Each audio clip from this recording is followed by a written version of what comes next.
Tere!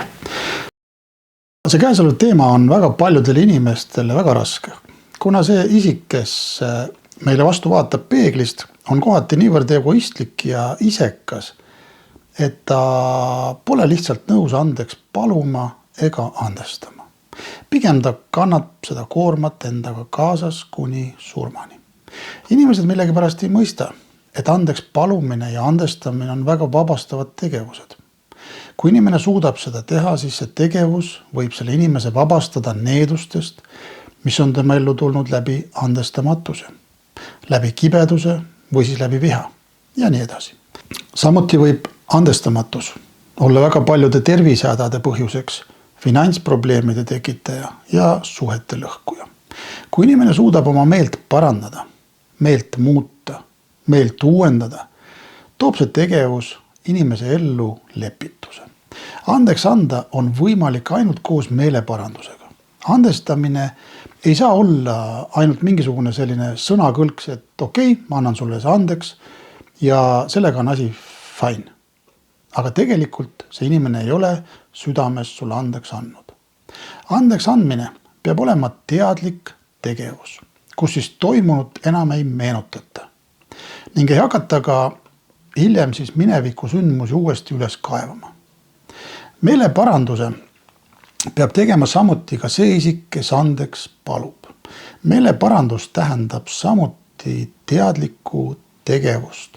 See on meelte, mõtete ja käitumismustrite uuendamine. Meeleparanduse sõna näitab ju meile ära, et me peame hakkama midagi remontma enda sees, ehk siis midagi parandama oma elus. Ehk inimene kunagi ei saa enam korrata seda valet tegu, mida ta tegi. See isik on saanud aru oma veast ja ta korrigeerib ennast. Nagu te teate, siis meil on 5 põhilist meelt, millega me siin elus toimetame ja kokku puutume. Ma loen need ette. See on hea meel, kurb meel, rõõmus meel, pikk meel ja loomulikult ei puudu huumorimeel. Ja see viimane piltlikult öeldes oli siin väike nali, mida ma rääkisin, aga need olid sellised meeleseisundid tegelikult. Aga meeled, millega me tegelikult siin elus toimetame, on siis maitsemeel, see on kuulmine, kompimine, haistmine ja nägemine. Nende meeltega me toimetame igal Jumala poolt antud päeval. Ma loen ette paar kirja kohta teile. Luuka 17. 3-4. Jälgige end. Kui su vend patustab, siis noomi teda. Ja kui ta kahetseb, anna talle andeks. Ja kui ta ka 7 korda päevas sinu vastu patustab ja 7 korda sinu poole pöördub, öeldes, ma kahetsen, andesta talle ikkagi. Mattiuse 18, 21-22. Siis ütles Peetrus tema juurde astudes, isand, kui mitu korda minu vend võib minu vastu patustada ja mul tuleb talle andeks anda? Kas aitab 7 korrast? Jeshua ütles, ma ei ütle sulle 7 korda, vaid kas või 77 korda. Kolosslastele 3, 12-13. Rõivastuge siis nagu Jumala valitud pühad ja armastatud südamliku kaastundega, lahkusega, alandlikkusega, tasadusega ja pika meelega, üksteist taludes ja üksteisele andestades, kui kellelgi on teise vastu kaebust. Nii nagu Jahve teile on andeks andnud, nõnda tehke teiegi. Efeslastele 4:32. Olge üksteise vastu lahked, halastajad, andestage üksteisele, nii nagu ka Jahve on teile andestanud Kristuses. See on suure südame sündroom, kui me suudame andestada isikutele, kes meile on teinud väga-väga haiget. Niimoodi, et meie südamed on piltlikult öeldes puruks rebitud. Igapäevaselt võibki ette tulla, et me käitume valesti. Võib juhtuda, et süüdistame üksteist ja hõõrume nina alla seda vana inimest ning midagi minevikust, mingisuguseid asju, mis meil on kuidagi mällu meelde jäänud. See tegevus on inimese loomuses sees, kuna meie sees on tükikene valgust ja tükikene pimedust. Suuremaks kasvab aga meie sees see, keda me rohkem toidame, kas siis valgust või pimedust. Ja see on meie valik. Näiteks kui öeldakse, olen sulle andestanud, aga väga raske on seda unustada, mida sa oled mulle öelnud või mida sa oled mulle teinud. Siis siin on selgelt näha, et nende isikute vahel puudub leppimine. Kui sul puudub leppimine, siis me ütleme ja käitume ikka ja jälle valesti. Ikka ja jälle peame järjest meelt parandama, me peame andeks paluma, otsima seda andestust. Ja selles kõigis ei ole sellist lõplikku lahendust. Ma usun, et nii mõnigi on kokku puutunud sellise asjaga, kus minevikus kaevatakse üles nii mõnigi teema, mis peaks olema juba ammu unustatud, ning seda siis hakatakse mingisuguse konflikti sees nina peale hõõruma. Olgugi, et sa oled juba andeks palunud. Milline oleks siis see lahendus? Mina julgen täna öelda seda, et meelemuutus toob lepituse. Meeleparandusest võimsam on meie meelte uuendamine. Nii nagu andestamisest võimsam on ära leppimine. Uuendada tuleks just neid 5 meelt, mida ma siin eelnevalt ette lugesin. Mitte meele seisundeid, vaid neid meeli, mis meil on igapäevaselt kasutuses. Rooma 12.2 ütleb, ja ärge muganduge praeguse ajaga, vaid muutuge meele uuendamise teel. Et te katsuksite läbi, mis on Jumala tahtmine, mis on hea ja meelepärane ja täiuslik. Vanad uskumused tuleks asendada uutega, mis on siis kooskõlas Jumala elava sõnaga.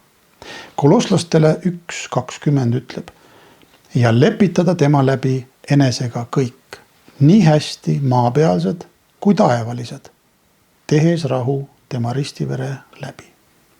Jeshua ristisurma läbi saame me lepitusametiga üksteise vahel.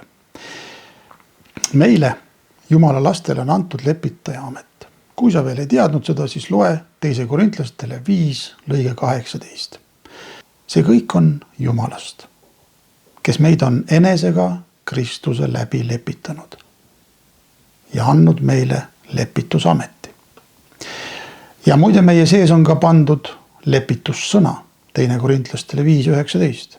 Kuna see oli Jumal, kes Kristuses lepitas maailma enesega, ega arvestanud neile nende üleastumisi ning on pannud meisse lepitussõna. Meie muide oleme täna need vahemehed ehk lepitajad inimese ja Jumala vahel. 2 Korintlastele 20. 2 Korintlastele 5 lõige 20 ütleb, me oleme nüüd Kristuse käskjalad, otse kui Jumal ise julgustaks meie kaudu. Me palume Kristuse asemel. Andke endid lepitada Jumalaga. Meeleparandus ei muuda meie olemust. See on selline hetkeline ja omab väga vähe jõudu. Puhta südame ja hoopis teiseks inimeseks saame me just meelte uuendamise teel. Alles siis me hakkame ka vilja kandma. Uuendatud meeltega hakkame alles mõistma, et andestuse lõppfaas on hoopis leppimine, mis oma olemuselt toob silmaveega kaasa ka kahetseva südame murdumise. Kui kogu seda lugu siis positiivselt praegu võtta, siis ilmneb, et uuendatud meelega ja lepituses oleval kristlasel ei tule patt igapäevaselt enam kergesti külge. Tal ei ole vaja parandada meelt 7 või 77 korda. Ja andestusega pole sellel inimesel ka mingisugust probleemi, sellepärast et ta on lepitusametis olev rahunõudleja. Ma soovitan järgmised kirjakohad endale pähe õppida ja meenutada neid kiirelt sellel hetkel, kui sa tahad hakata tegema midagi, mis on Jumala seaduse vastu. Ükski, kes püsib temas, ei tee pattu. 1. Johannese 3.8. Kes teeb pattu, on kuradist, sest kurat teeb pattu algusest peale. 1. Johannese 3.9. Ükski, kes on sündinud Jumalast, ei tee pattu, sest Jumala seeme püsib temas ja ta ei saa teha pattu, sellepärast et ta on sündinud Jumalast. Ma panen siia ka patu definitsiooni, et kõigil oleks aru saada, mis asi on patt. 1. Johannese 3 lõige 4. Igaüks, kes teeb pattu, rikub seadust. ning patt on seaduse rikkumine. Vaata sina oma koguduses täna ringi ja too avalikuks ehk valguse kätte varjatud patte viljelevad isikud. Miks seda oleks vaja teha? Aga seda selleks, et need isikud, kes ei suvatse oma elu muuta ja pikalt käivad koguduses, elavad patus, need isikud nõrgestavad kogudust ehk siis Kristuse ihu. Ja vastutajaks on koguduse pastorid, karjased. Kui nad ei juuri pattu välja ja lubavad sellel patul ja selle patusel inimesel koguduse keskel edasi olla, siis nemad vastutavad Jumala ees. Ja Jumala sõna ütleb väga selgelt, et kohtumõistmine algab Jumala kojast. Me ei saa tuua mingisugust ärkamist oma kogudusse, kui seal valitseb patt. Nii et mõtle selle peale. Millist eeskuju sa näitad uutele usklikele, kui koguduse kojas vestluse käigus tuleb välja, et inimesed elavad vabas abielus. Inimesed tegelevad mingisuguse, ma ei tea, ennustamistega, kaartide panemisega, mida iganes. Nad ei ole meelt parandanud, nad ei ole muutnud mitte midagi oma vanast elust, vaid nad lihtsalt käivad koguduses seltskonna pärast. Seda pikka, kuid tänuväärset meeleuuenduse teed võiks alustada igaüks kas või pühakirjast lugedes järgmist 2 kirja kohta. Piibel on kõige parem eneseabiraamat üldse, mida mina täna olen kohanud. See on tõeline selline inimese manuaal. Ma olen ära visanud kõik teised eneseabiraamatud ja sellel põhjusel, et Piibel on minu vaimse isa õpetused ja juhised minule personaalselt. Kui ma seda raamatut loen, siis muutub see sõna minu jaoks elavaks. Kui ma seda sõna rakendan oma ellu, siis toimuvad ka üleloomulikud imed, millest Piiblis on kirjas ja millest seal räägitakse. Sul pole vaja enda kõrvale mingisugust teist õpetajat, sellepärast et püha vaim on sinu õpetaja, kes juhib sind kõigesse tõtte. Tema annab sulle teada, mis on õige ja mis on vale. Püha vaim teeb koostööd täna sinu enda vaimuga. Ja kui meie sees on Jumala vaim, siis sa ei tee ka ligimestele haiget. Sa suudad kohe andeks anda, kui sinul on keegi midagi halvasti öelnud või teinud. Sa lihtsalt ei pea meeles seda halba, vaid see jääb sinust kaugele selja taha. Nii nagu Jeshua ütles, kui ta läks ristile, isa anna neile andeks, sellepärast et nad ei tea, mida nad teevad. Minu enda jaoks on hästi hea kirjakoht, mis tuleb igal korral meelde, kui keegi üritab nõelata või maha tõmmata mind. See on Efeslastele 6, 12, 13.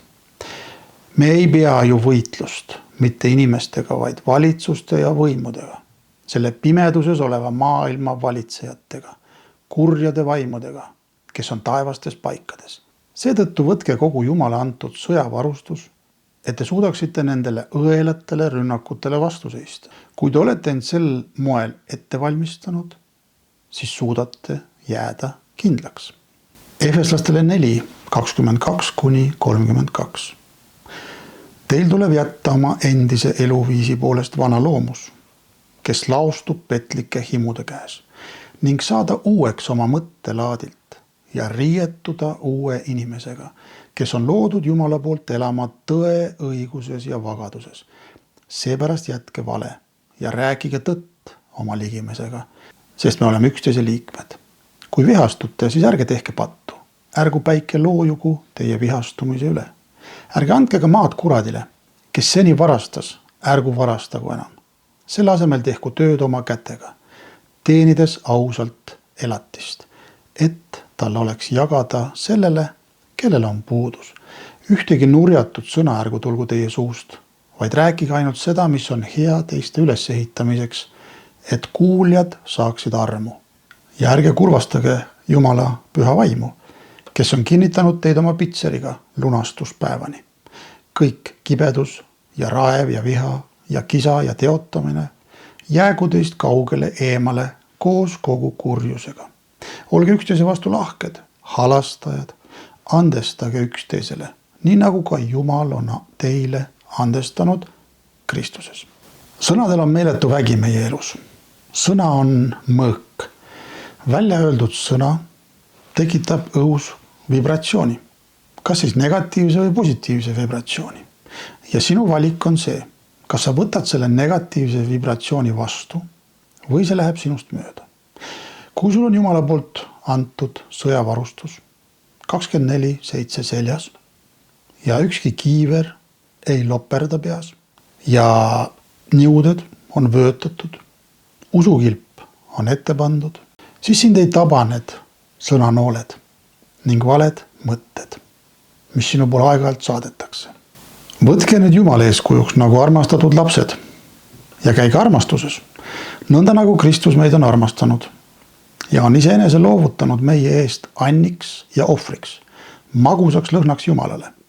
Aga hoorusest ja kogu rüvedusest ja ahnusest ärgu olgu teie seas juttugi, nõnda nagu on kohane pühadele. Samuti riivatus ja rumalad sõnad ja sündsusetu lõõpimine ei sobi teile, vaid selle asemel olgu tänu. Seda teadki kindlasti, et ühelgi hoorajal ega kõlvatul ega ahnitsejal, see tähendab ebajumala teenreil, ei ole pärandit Kristuse ja Jumala riigis. Ärgu ükski petku teid tühjade sõnadega, sest niisuguste asjade pärast tuleb Jumala viha ja see tuleb sõnakuulmatute laste peale. Ärge siis saage nende kaaslasteks, sest varem te olite pimedus, nüüd aga olete valgus issandas. Käige nagu valguse lapsed. Valguse vili on ju igasuguses headuses ja õigluses ja tões. Uurige, mis on issandale meelepärane ja ärge hakake pimeduse viljatute tegude kaasosaliseks, vaid pigem paljastage neid. Sest mida nad salajas teevad, seda on nimetadagi häbi. Aga kõik valguse poolt paljastatu saab avalikuks, sest kõik, mis saab avalikuks, on valguse käes. Seepärast on öeldud, ärka üles, kes sa magad ja tõuse üles surnuist, siis särab sulle Kristus. Vaadake siis hoolega, kuidas te elate, mitte nagu arutud, vaid nagu targad, kasutades aega õigesti, sest päevad on kurjad. Seepärast ärge olge rumalad, vaid mõistke, mis on issanda tahtmine ja ärge joovastuge veinist, millest tuleb liiderlikkus, vaid saage täis vaimu, lauldes omavahel psalme, hümne ja vaimulikke laule, lauldes ja pilli mängides kogu oma südamega issandale, tänades alati Jumalat ja Isa meie issanda Jeesus Kristuse nimel. Alistuge üksteisele Kristuse kartuses. Kolosslastele 3:12. Rõivastuge siis nagu Jumala valitud pühad ja armastatud südamliku kaastundega, lahkusega, alandlikkusega, tasadusega ja pika meelega, üksteist taludes ja üksteisele andestades, kui kellelgi on teise vastu kaebust.